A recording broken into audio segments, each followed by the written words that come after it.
시편 54편 1절에서 7절까지의 말씀입니다. 시편 54편 1절에서 7절까지의 말씀, 우리 같이 한 목소리로 합독하도록 하겠습니다. 시작. 하나님이여, 주의 이름으로 나를 구원하시고 주의 힘으로 나를 변호하소서. 하나님이여, 내 기도를 들으시며 내 입의 말에 귀를 기울이소서. 낯선 자들이 일어나 나를 치고 포악한 자들이 나의 생명을 수색하며 하나님을 자기 앞에 두지 아니하였음이니이다. 하나님은 나를 돕는 이시며 주께서는 내 생명을 붙들어 주시는 이시니이다. 주께서는 내 원수에게 악으로 갚으시리니 주의 성실하심으로 그들을 멸하소서. 내가 낙헌제로 주께 제사하리이다. 여호와여, 주의 이름에 감사하오리니 주의 이름이 선하심이니이다. 참으로 주께서는 모든 환난에서 나를 건지시고 내 원수가 보응받는 것을 내 눈이 똑똑히 보게 하셨나이다. 아멘. 오늘 시편 54편 말씀을 통해 하나님의 마음 또 하나님의 뜻을 깨닫게 되는 우리가 되기를 주님의 이름으로 축복합니다. 그리고 그 깨달은 말씀 따라 순종하며 나아갈 때 하나님의 능력을 힘입게 되고 또 하나님이 나와 함께 하심을 깨닫게 되는 복된 삶의 자리가 될 줄 믿습니다. 오늘 시편 54편 제목에 나와 있는 그 제목을 한번 보겠습니다. 다윗의 맞쓰길, 다윗의 교훈. 인도자를 따라 현악에 맞춘 노래. 10사람이 사울에게 이르러 말하기를 다윗이 우리가 있는 곳에 숨지 아니하였나이까 하던 때에 라고 기록되어 있습니다. 계속해서 말씀드리지만 시편 원어, 히브리어 원어 성경을 보면 이 제목이 1절로 그렇게 기록되어져 있습니다. 시편 외에 제목으로 나와 있는, 성경의 제목으로 나와 있는 것은 성서학자들이 그 단락의 제목을 이걸로 했으면 좋겠다, 이렇게 명명했으면 좋겠다 해가지고 우리 성도님들이 이해하기 쉽게 써놓은 주제 제목이라고 한다고 하면, 시편에 나와 있는 이 제목은 말씀에 포함되어 있다라는 거예요. 그러니 오늘 이 시편 54편의 말씀을 읽을 때 다윗이 어떤 상황 가운데서 이 시편을 기록했고 어떻게 하나님 앞에 나아갔는지를 우리는 알 수 있게 됩니다. 오늘 보면 10사람이 사울에게 이르러 말하기를 다윗이 우리가 있는 곳에 숨지 아니하였나이까 하던 때라고 기록되어 있습니다. 사무엘상 23장이 배경인데요. 다윗이 이렇게 사울을 피해 도망 다니고 있지 않았습니까? 그리고 다윗은 여러 군데에 숨어 지냈습니다. 그러다가 유다 땅, 유다 지파에 속한 땅 10이라는 광야에 들어가게 된 거예요. 그런데 그 지역에 살고 있었던 사람들이 그만 사울 왕에게 다윗이 여기에 숨어 있습니다 라고 밀고를 한 거죠. 그래서 그들은 정치적으로 사울의 편에 서게 되고 또 혜택을 입게 되고, 그리고 자기의 같은 지파이고 또 선한 일을 행하고 있었던 다윗을 넘겨줌으로 자기에게 당하는 해와 환난을 피하게 될 수 있었다라는 것입니다.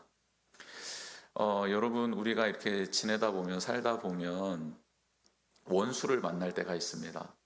정말 우리를 싫어하고 또 나를 미워하고 정말 맞지 않고 그리고 내게 해를 행하고 고난을 주는 원수를 만날 때가 있습니다. 그런데 그렇게 원수를 만나서 고단하고 힘겨운 삶을 살아가는 것, 고달프지만 어렵지만 그래도 견딜만 합니다. 그런데 이 세상을 살아가면서 가장 견디기 힘든 일이 무엇일까 생각해 보면 가장 가까운 사람에게 배신당하는 겁니다. 부부가 서로를 신뢰하지 못하게 되는 일, 경험하게 되는 것이죠. 부모와 자녀 사이에 신뢰하며 계속해서 나와왔던 그 관계가 깨어져 버렸을 때, 그리고 내가 믿어왔던 동업자가 나를 배신하고 내 등에 칼을 꽂을 때. 여러분, 이런 일은 참으로 견디기가 어렵습니다. 내 영혼이 부서지는 경험을 하게 되고 마음이 산산조각 나버리는 체험을 하게 되는 것이죠. 그래서 가장 가까운 사람, 사랑하는 사람, 친밀한 사람의 배신은 그 당한 사람에게는 치명상을 입히게 되는 것입니다. 그런데 오늘 다윗이 그런 치명상을 입게 되는 거예요. 같은 지파 사람에게 배신을 당하는 것이죠. 진심으로 도와준 사람인데, 살려준 사람인데, 그들의 필요를 채워줬던 나였는데, 그런데 그만 그들이 두려운 나머지, 염려가 되는 나머지, 그리고 자신들에게 피해가 간다라는 생각 때문에 그렇게 자신을 배반해 버린 겁니다. 내가 믿었던 공동체라고 생각했고 이 안에 있으면 안전할 것이라고 생각해서 피했는데 그 사람들이 다 일어나서 자신을 배반하고 그리고 자신의 원수에게 자신의 생명을 넘겨주는 이 일을 지금 다윗이 경험하고 있는 것입니다. 그래서 오늘 시편 54편 시제는 10사람들이 사울에게 이르러 다윗이 우리 가운데 숨지 아니하였나이까 라고 고백하던 때라고 말하고 있는 거예요. 다윗이 지금 궁정 안에서 평안하게 거닐면서 침실에 앉아서 혹은 산의 진미가 가득한 식탁 앞에서 하나님께 찬양하고 고백하는 시가 아닙니다. 도망 다니다가 자기에게 가장 가까운 지파에게, 동료들에게 배신당하는 순간에 지었던 시입니다. 다윗이 그 배신의 수렁 한복판에서 어떻게 견딜 수 있었는지, 그리고 믿음의 중심을 지켜냈는지 오늘 말씀을 통해 하나님의 귀한 음성을 듣게 되기를 원합니다. 시편 53편의 깊은 배경을 이해하려면 아까 말씀드린 대로 사무엘상 23장의 사건으로 거슬러 올라가야 합니다. 당시 다윗은 사울의 손을 피해 도망자의 신세로 살아가고 있었습니다. 어디 한 군데 편안하게 마음 두고 편안하게 누워서 잠을 잘 수가 없었습니다. 불안함의 연속이었습니다. 가까운 사람들의 배신이 계속해서 일어나고 있었고 어딜 가든지 많은 사람들이 자신의 상황을 사울에게 알리는 그런 간첩들, 스파이들이 질비해 있었습니다. 그렇게 도망 다니다가 이제는 너무너무 힘들어서 사울은 유다 지파에 속한 땅으로 들어가게 된 것이죠. 근데 그렇게 들어가서 숨어 있는데 다윗에게 한 가지 소식이 들려옵니다. 동족이 이방 나라 블레셋의 침공을 받아서 1년 동안 지었던 농사, 그 농사를 타작하고 있는 타작마당을 송두리째 빼앗기게 되었다라는 소식이었습니다. 다윗이 숨어 있었던 유다 지파에 속한 땅에 경계에 블레셋 민족이 살고 있었는데 그 블레셋 민족과 유다 지파 경계에 있었던 성읍이 하나 있었습니다. 그 성읍 이름이 바로 그일라입니다. 근데 이 그일라 성읍에 블레셋 사람들이 쳐들어온 거예요.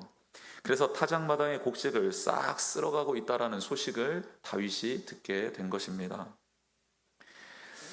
1년 동안 최선을 다해서 농사를 지었고 이제 하나님의 은혜로 추수를 해서 수확을 하고 있는데 이때 블레셋 적국이 쳐들어와서 그 모든 것을 뺏어서 간다. 그런데 싸울 힘이 없는 거예요. 그일라 성에 살고 있는 사람들은 그저 쳐다만 보고 있고 울고 있습니다. 빼앗기는데 그 누구도 앞에 나서서 그것을 다시 되찾아올 사람 한 사람이 없었던 것이죠. 이런 비참한 동족 안에 일어나고 있는 참담한 현실을 다윗이 듣고 다윗이 하나님께 묻습니다. 하나님, 제가 어떻게 하면 좋겠습니까? 제가 가서 이 블레셋 사람을 쳐도 되겠습니까? 라고 묻습니다. 그때 하나님이 대답해 주세요. 그래, 가라. 가서 블레셋 사람을 물리치고 너의 동족 유다 지파 그일라에 살고 있는 나의 백성을 구해라 라고 말합니다. 그래서 다윗이 자기와 함께했던 무리들 500에서 600명 정도 되는 무리들에게 하나님이 가서 우리의 백성을 구하랍니다 라고 말했더니 거기 함께 있던 사람들이 말합니다. 아니 다윗이여, 지금 우리가 어떤 처지입니까? 지금 숨어 있는 처지입니다. 우리가 조금만 움직여도 바로 사울이 눈치채고 우리를 죽이려고 달려들 텐데 우리 그러면 몰살당합니다. 그리고 그일라는 성읍 아닙니까? 성 안으로 들어가면 꼼짝없이 포위당할 텐데 그러면 우리는 그 안에 갇혀서 죽는 겁니다. 우리 갈 수 없습니다. 하나님의 음성 잘못 들은 것 아닙니까? 다윗이 자기와 함께했던 무리들의 항변을 듣고 다시 하나님 앞에 가서 꿇어 엎드립니다.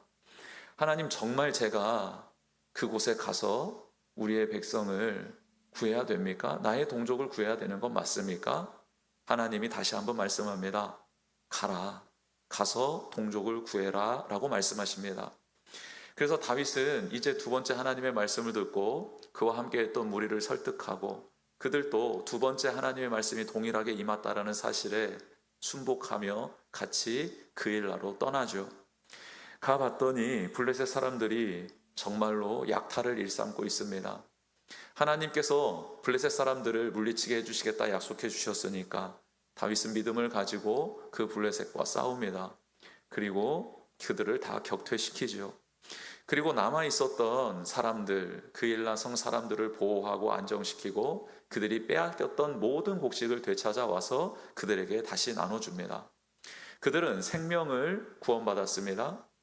1년 동안 수고했던 양식, 이제 다음 해를 살아내야 될 그 양식을 다시 소유하게 되었습니다.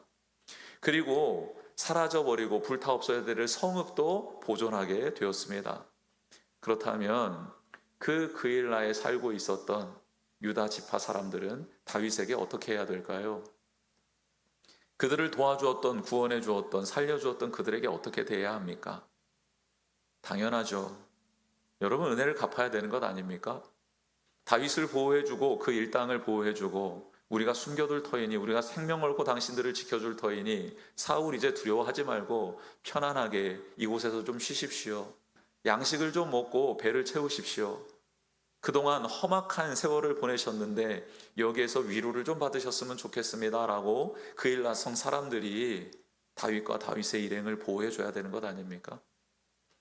그런데 다윗의 일행들이 염려했듯 그들이 움직여서 싸움을 하고 있었다, 블레셋과 싸우고 있다라는 소식이 사울의 귀에 들리게 되고 사울이 그일라 성으로 부대를 이끌고 근위대를 이끌고 내려오기 시작합니다. 여러분, 그 소식이 다윗의 귀에도 들립니다. 다윗이 하나님께 여쭙습니다. 하나님, 어떻게 하면 좋겠습니까? 제가 이 성에 이렇게 남아있는 게 좋습니까? 그일라 성읍 사람들이 저를 보호해 줄까요? 하나님, 제게 꼭 말씀해 주셔야겠습니다. 저 위급한 순간입니다. 알려주세요 라고 하나님께 기도하며 예배드리자 하나님이 다윗에게 이렇게 알려주십니다. 그일라 사람들이 너와 함께한 사람, 그리고 너가 차지한 이 성읍을 사울의 손에 넘겨줄 것이다 라고 말합니다. 여러분, 다윗이 너무 황당했을 것 같아요. 하나님, 제가 생명을 걸고 구해줬는데요. 저와 함께했던 동료들이 목숨 바쳐서 블레셋과 싸워서 이들 지켜줬는데요. 어떻게 이들이 저희를 배신합니까? 어떻게 이들이 저희들을 사울 손에 넘겨준단 말입니까? 여러분, 그 소식을 들은 다윗 화가 나지 않았겠어요? 여러분, 이 소식을 만약 그와 함께했던 동료들 가운데 전했다면 그 동료들 중에 거친 성격을 소유하거나 감정적인 또 분노와 또 이런 억울함에 가만히 있지 못하는 사람들은 아마 칼을 빼들고 그일라 사람 성읍들을 쳤을 수 있을 겁니다. 그런데요, 다윗이 하나님의 이 말씀을 듣고요, 조용히 일어나 그 성읍을 떠나버립니다. 사람들에게 어떻게 말했는지는 알 길은 없으나 아마 있는 사실 그대로 전해준 게 아니라 우리는 이제 다른 곳에 가서 다른 일을 해야 될 거다라고 아마 그 무리들을 다독였겠지요. 다윗도 화가 났을 텐데 그 화를 참습니다. 그 무리들을 이끌고 그 성읍을 몰래 빠져나갑니다. 그리고 그 성읍에 다윗의 일행이 사라져버렸다, 없어졌다, 빠져나갔다, 그들이 존재하지 않는다라는 소식을 듣고 사울은 내려오던 길을 돌이켜 다시 자기의 성읍으로 돌아가 버리죠. 여러분, 그일라 그일라 성읍에 살고 있었던 사람들은 아마도 그 앞장에 있었던 소식을 전해 들었을 겁니다. 어떤 소식이죠? 다윗이 무기도 가지지 않고 먹을 것도 없이 사울 왕이 자신을 죽인다라는 소식을 듣고 그냥 옷만 간단히 챙겨 입고 도망을 하기 시작해서 놉당에 들어가 제사장에게 내가 지금 비밀 업무를 수행하고 있으니 내게 무기를 달라, 먹을 것을 달라라고 말을 하죠. 근데 제사장이 그에게 블레셋 장수였던 골리앗이 썼던 칼과 그리고 하나님의 전에 올려드렸던 진설병을 나누어 주면서 그를 돕게 됩니다. 근데 이 일 때문에 그 놉당에 있었던 제사장 85명이 죽임을 당하고 그리고 놉당에 있었던 부녀자들과 아이들과 노인과 양과 소와 모든 가축들이 몰살을 당합니다. 사울이 찾아가서 내가 다윗 보호해 주지 말라 그랬지, 감싸지 말라 그랬지, 그러면서 놉당에 있는 모든 생명체를 다 죽여버립니다. 하나님이 정의로운 공의로운 심판으로 아말렉에 가서 아말렉의 모든 것을 진멸하라고 했을 때는 사울이 살려내지요. 가축들을 살리고 아각 왕도 사로잡아 오잖아요. 그런데 자신이 지켜야 될 백성인 놉당의 제사장들과 그리고 그 땅에 살고 있는 이스라엘 백성들과 가축들은요, 하나도 생명을 남겨놓지 않고 다 죽여버립니다. 하나님이 명령하셨던 거에서는 위배하고 하나님이 보호하고 지키라고 한 것들은 다 죽여버리는 이 사울이 정상입니까? 비정상이죠. 여러분, 얼마 전에 있었던 이 일을 경험했던 그일라 성의 성읍 사람들은 다윗이 의롭다는 것도 알고 다윗이 공의롭다라는 것도 알고 다윗을 하나님이 사랑하시고 기름 부으셨다라는 것도 아는데요, 목숨이 여러 개가 아니고 다윗은 그냥 도망자의 삶으로 계속 고생했던 터니까 이해해 주겠지. 나는 내 목숨을 이룰 수 없어. 내가 가진 것을 빼앗을 수 없어. 나의 가족을 이룰 수 없어. 라고 하면서 그들은 그만 두려움에 떨며 사울의 편에 서고 목숨을 부지하고 자신의 가업을 유지하고 생계를 유지하는 편을 선택하며 다윗을 배신하고 배반한 것입니다. 은혜보다 생존을 선택하고 신뢰보다 자신의 유익을 선택한 것이죠. 여러분, 그런데 이 모습이 비단 그일라 성읍의 사람들의 모습일까요? 아니요, 우리도 마찬가지죠. 예수님은 우리에게 모든 것을 내어주셨어요. 모든 것을 주셨어요. 우리를 구원해 주셨어요. 죄인 중에 괴수인 우리에게 생명을 내어주시며 우리에게 구원의 길을 열어주셨어요. 우리는 그 은혜를 받았어요. 우리가 죽어야 되는데, 우리가 채찍에 맞아야 되는데, 우리가 버림받아야 되는데, 우리가 저주받아야 되는데, 그 자리에서 예수님이 그 모든 것을 감당해 주셨어요. 그런데 우리는 예수님을 어떻게 하죠? 예수님의 말씀을 어떻게 대하죠? 예수님이 사랑하는 사람들을 어떻게 대하죠? 예수님의 몸된 교회 우리 성도님들을 어떻게 생각하고 어떤 자세로 섬기며 나아가고 있죠? 여러분, 그일라 사람들만의 문제가 아닙니다. 우리는 하나님께로부터 감당 못할 은혜를 체험했어요. 그런데 우리는 가끔 하나님 잠시 이곳에서 좀 떠나 주실래요? 모른 척 해주시면 안 되겠습니까? 하나님의 말씀이 임했는데 그 말씀을 듣고 내 삶에서 고단하고 또 결정하며 또 순종해야 될 때 힘든 일들이 발생할 것 같다라는 생각이 들면 그 말씀은 내가 두 눈을 감고 흐릿하게 바라보거나 아니면 한켠에 접어두고, 그렇죠?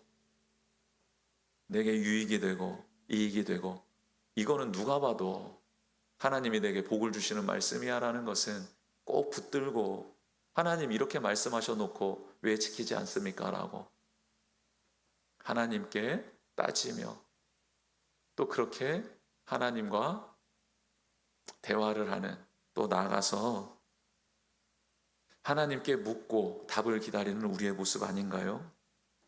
똑같습니다. 똑같아요.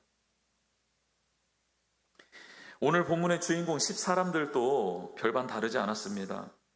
10지역은 유다 지파 기업 목록에 당당히 기록되어 있는 땅입니다. 여호수아 15장에 기록되어 있어요. 이방 땅이 아닙니다. 다윗과 한 피가 흐르는 유다 백성들입니다. 언약의 공동체였습니다.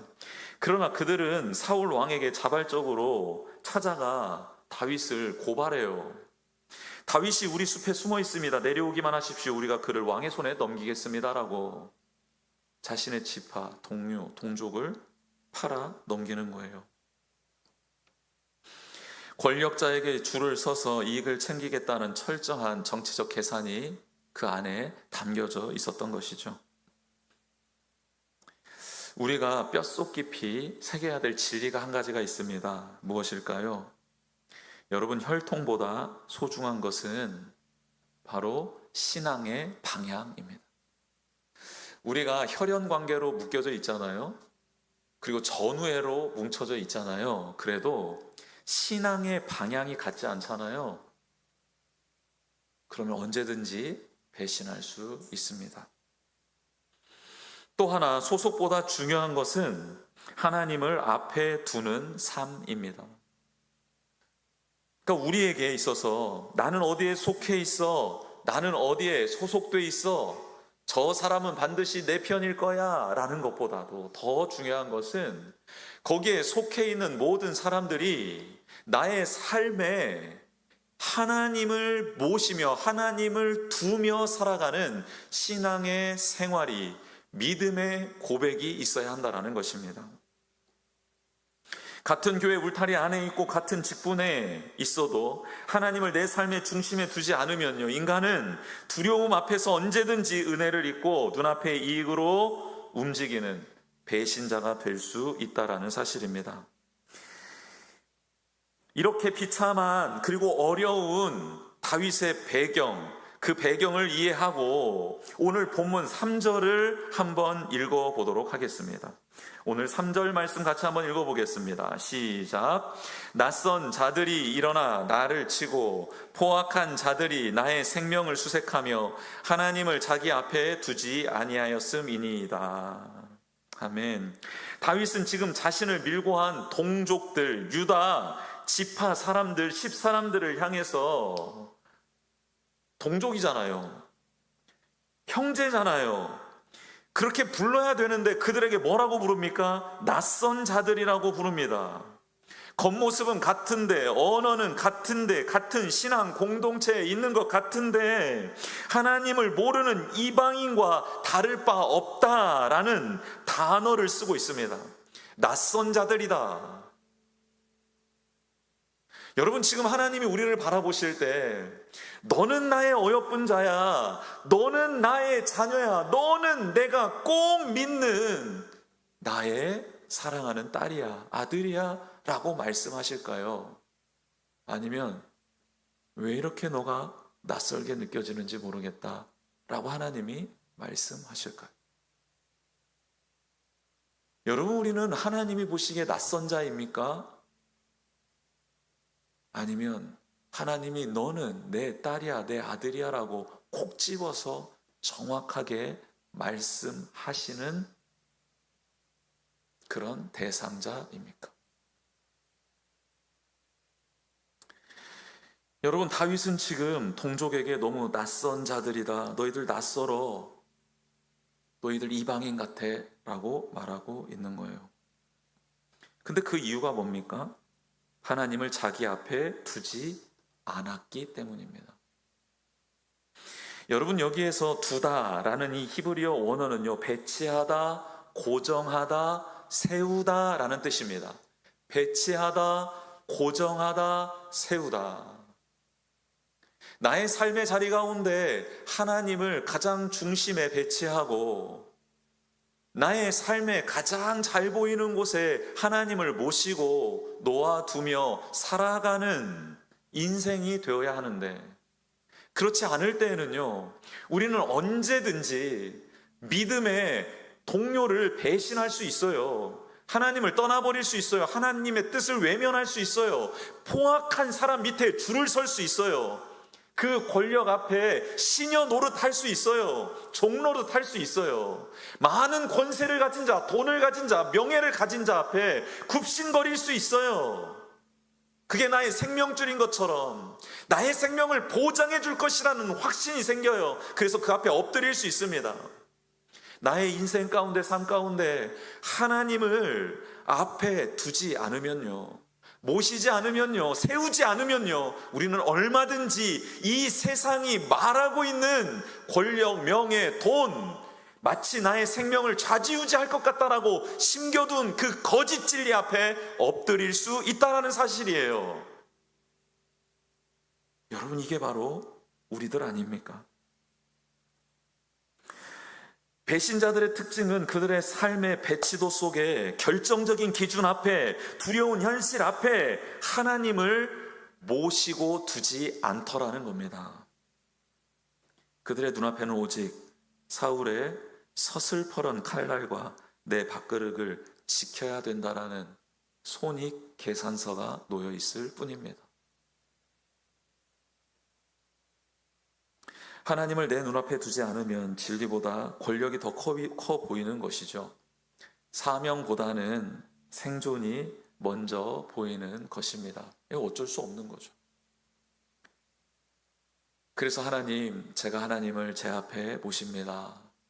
하나님의 말씀을 내 안에 모십니다.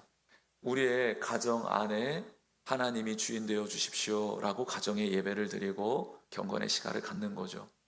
직장에 가서, 사업장에 가서 하나님, 이곳은 하나님이 다스려 주셔야 합니다. 세상에 수많은 유혹들이 몰려옵니다. 하나님이 주인이 아니라고, 하나님의 뜻대로 살아가는 것은 손해보는 일이라고 말합니다. 그런데 하나님, 제가 흔들립니다. 제가 요동칩니다.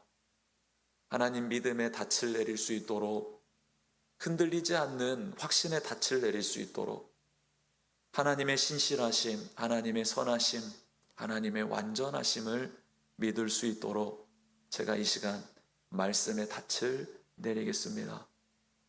확신의 닻을 내리겠습니다. 성령님 도와주십시오 라고 기도를 해야 하는 것이죠. 여러분, 이 기가 막힌 배신의 자리 앞에서 다윗은 어떻게 반응하죠? 똑같이 칼을 뽑아 복수하지 않습니다. 사람들을 붙잡고 억울함을 호소하지 않아요. 내가 너희들에게 해준 것을 기억해봐라. 이 배은 만덕한 것들아, 어떻게 이렇게 배신을 할 수 있니? 내가 너희들을 위해 생명 걸고 했던 일들을 한번 기억해봐라 라고 그들에게 억울함을 표현할 수도 있었을 겁니다. 그러나 다윗은 그렇게 인생을 허비하지 않아요. 그는 즉시 시선을 들어 자신 앞에 하나님을 둡니다. 모십니다.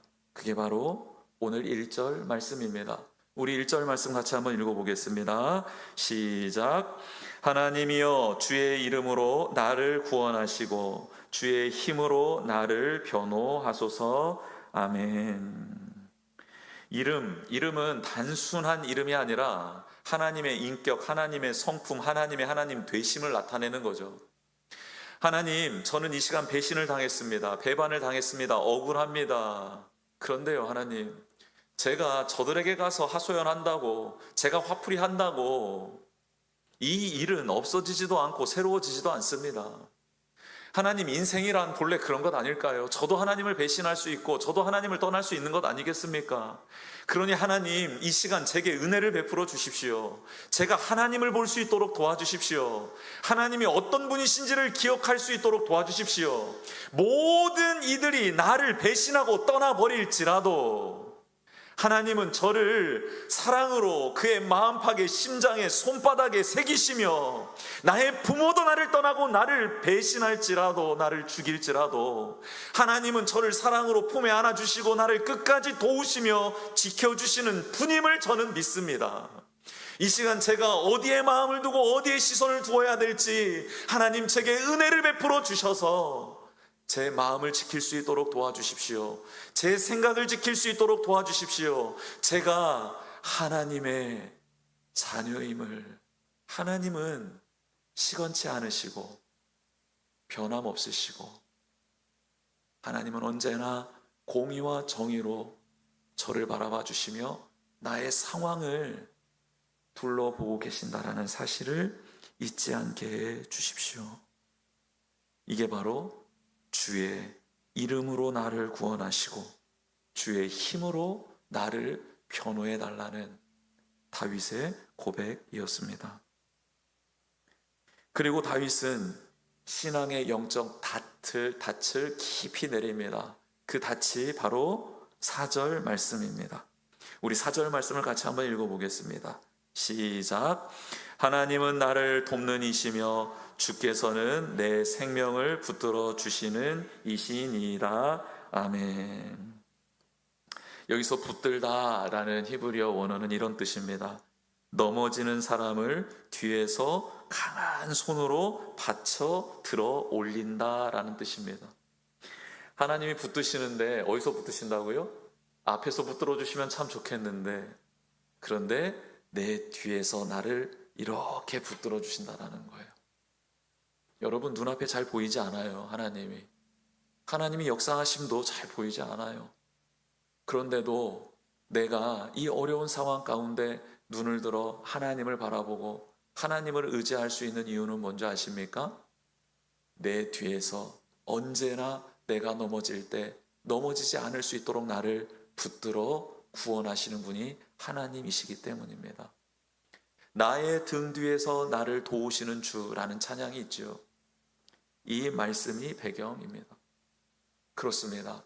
하나님이 나를 붙들어 주십니다. 나를 붙들어 주실 줄 믿습니다.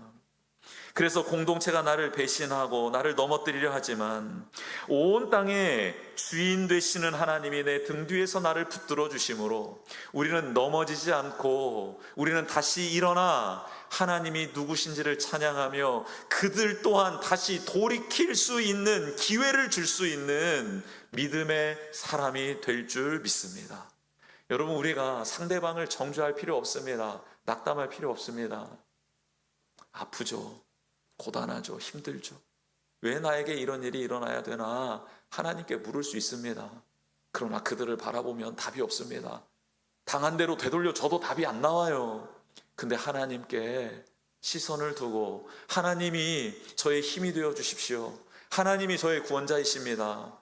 하나님께서 저를 붙들어 주실 줄 믿습니다. 제가 이 시간 하나님을 바라보며 견디며 이 시간을 아름답게 통과할 수 있도록 도와주십시오라고 기도할 때 하나님께서는 우리를 통해 죽어가는 영혼들, 배신한 영혼들까지도 다시 돌이킬 수 있는 기회를 허락해 주시고 그런 나를 통해 그 민족을 다스리고 그 민족 가운데 하나님의 뜻을 이루는 거룩한 지도자로 세워주실 줄 믿습니다.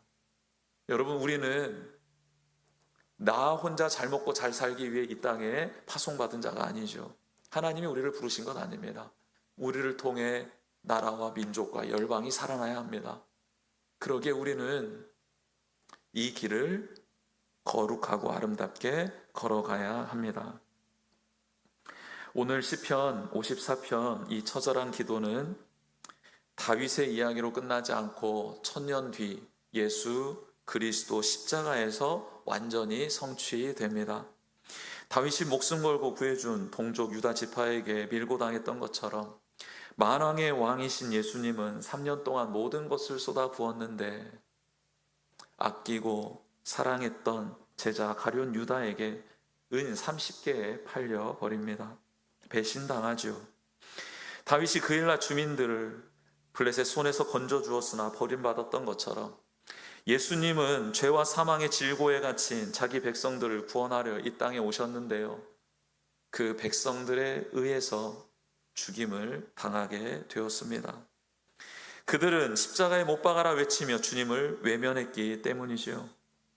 그러나 우리 예수님은 군대를 동원해서 12군단이나 되는 12군단이나 되는 천사를 동원해서 사탄의 지배받고 있었던, 사탄의 종로를 하고 있었던 백성들을 진멸하지 않았습니다.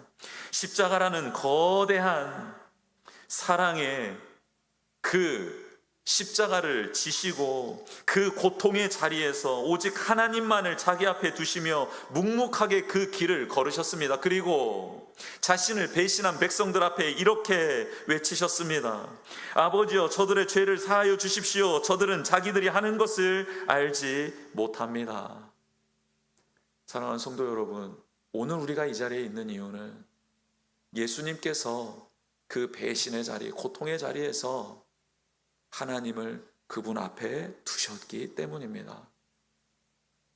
우리가 어떤 영혼을 살리고 교회를 세우고 어떤 나라와 민족을 주님께로 돌아오게 할 때 우리도 반드시 이 과정을 통과하게 될 것입니다. 우리 가정이 하나님 앞에 바로 서고 우리 기업이 하나님 앞에 바로 서게 될 때 우리는 이 다윗이 처했던 이 상황을 반드시 통과하게 될 것입니다. 그때 우리는 하나님을 우리 앞에 모시고 다윗처럼, 그리고 예수님의 온전하신 그 모습처럼 그 뒤를 따라가기를 주님의 이름으로 축복합니다. 배신의 자리, 상처의 한복판에서도 먼저 하나님께 묻는, 하나님을 찾는 사명자가 되기를 축복합니다. 삶의 모든 중대한 선택 앞에서 오직 하나님을 내 앞에 모셔두고 선택하고 결정하는 지혜로운 성도들이 되기를 축복합니다. 내 억울함을 인간적인 복수로 하는 것이 아니라 기도의 자리로 가지고 나와 하나님이 풀어가실 그 거룩한 역사 앞에 서는 우리 모든 성도님들이 되기를 주님의 이름으로 축복합니다. 이 시간 우리 같이 찬양하며 기도했으면 좋겠습니다.